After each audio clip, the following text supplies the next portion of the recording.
Olá, povo abençoado, graça e paz, tudo bem com você? Sou o pastor Alberto, esse aqui é o canal Falando de Graça. Seja muito bem-vindo, que Deus abençoe grandemente sua vida. É um prazer ter você aqui comigo.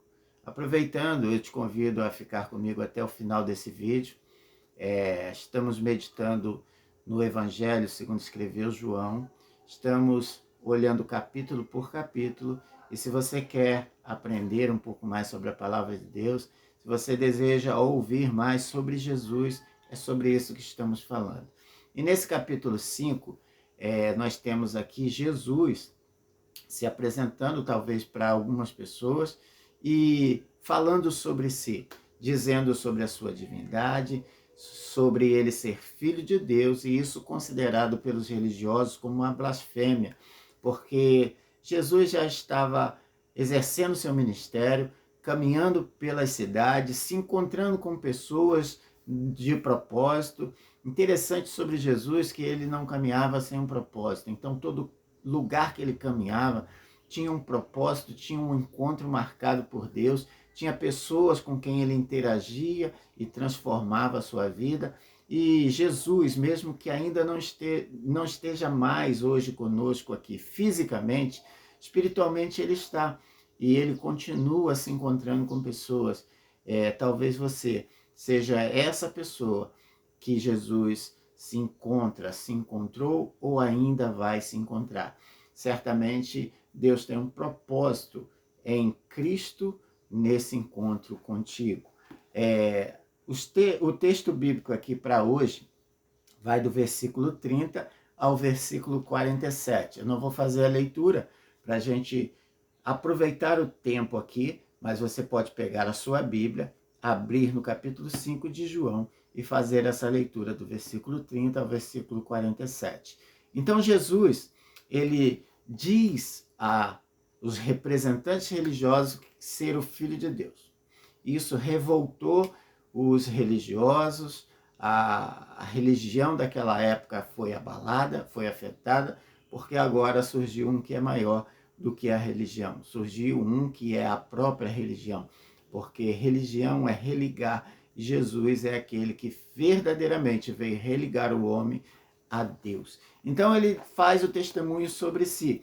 E agora no versículo 30 ao 32, ele diz que ele testemunha sobre si, mas o testemunho dele não tem tanto peso, né, para as pessoas de fora. Então ele começa a mostrar dentro dessa apresentação outros testemunhos. O primeiro testemunho que ele apresenta é o de João, quando os religiosos mandaram seus representantes se encontrarem com João, e João disse assim: eu não sou o Messias, eu vim preparar o caminho daquele que é o Messias, e se encontra depois com Jesus e diz: eis o Cordeiro de Deus que tira o pecado do mundo.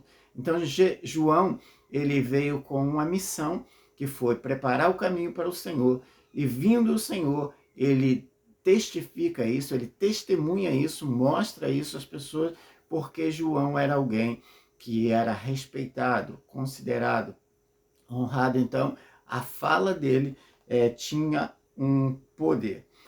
Outro testemunho sobre quem era Jesus, sobre a sua divindade, sobre a sua filiação de Deus, sobre tudo que ele estava dizendo, eram as suas obras. As suas obras testificavam. Então ele já estava fazendo milagres, os sinais já estavam acompanhando ele. E esse é um testemunho poderoso, também confirmando quem ele era. Tem o testemunho do Pai, né? No versículo 37 ele diz: o Pai me enviou, esse mesmo é quem tem dado testemunho de mim. Jamais tendes ouvido a sua voz, nem visto a sua forma. Também não tendes a palavra permanente em vós, porque não credes naquele a quem ele enviou. E o testemunho do Pai você pode encontrar em Mateus 3,17, né? Quando Jesus está sendo batizado e uma voz do céu diz: esse é o meu Filho amado, em quem eu tenho meu prazer. O testemunho também das Escrituras, porque toda a Escritura apontava para Jesus, desde o princípio, desde Gênesis, desde que o homem pecou, quando Deus ele disse: do ventre da mulher nascerá um que esmagará a cabeça da serpente. Então no versículo 39 está escrito assim: Examinais as Escrituras, porque julgais ter nelas a vida eterna, e são elas mesmo que testificam ou testemunham de mim. Contudo, não quereis vir a mim para terdes vida.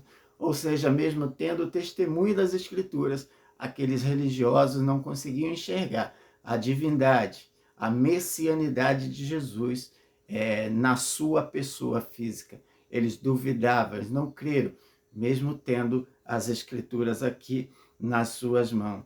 Então, nós temos aqui testemunhos poderosos confirmando quem era Jesus, sua divindade. Nós temos João Batista, que veio antes e preparou o caminho. Nós temos as suas obras que testificam, testemunham quem ele era, seu poder. E a gente lembra, né, de um texto bíblico onde alguém chega, né, Nicodemos, chega diante de Jesus e conversando com ele diz: ninguém pode fazer as obras que tu fazes se Deus não estiver com ele. Então, as obras também eram um poderoso testemunho sobre quem era Jesus.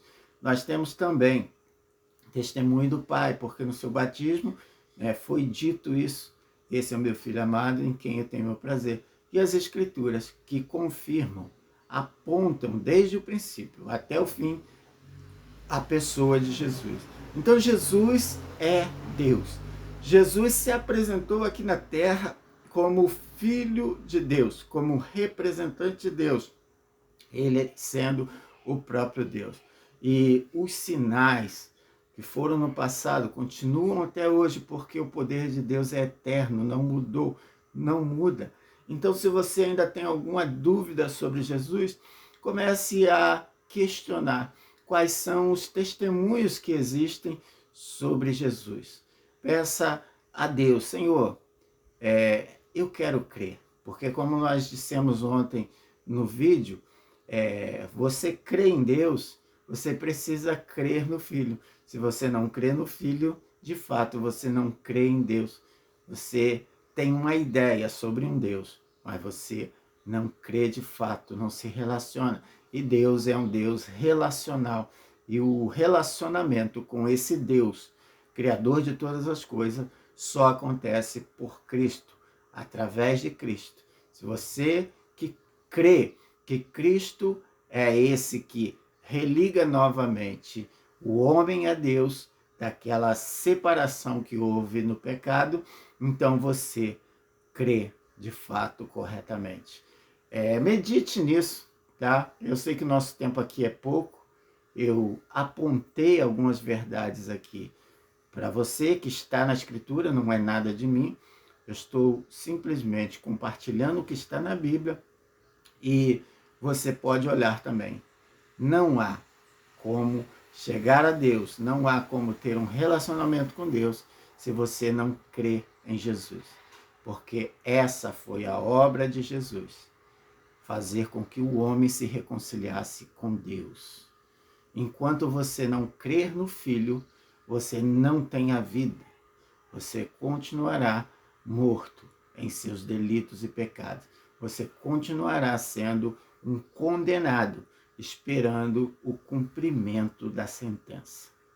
Deus abençoe grandemente sua vida. Se Deus permitir, amanhã nos encontramos novamente. Fica na paz. Deus o abençoe.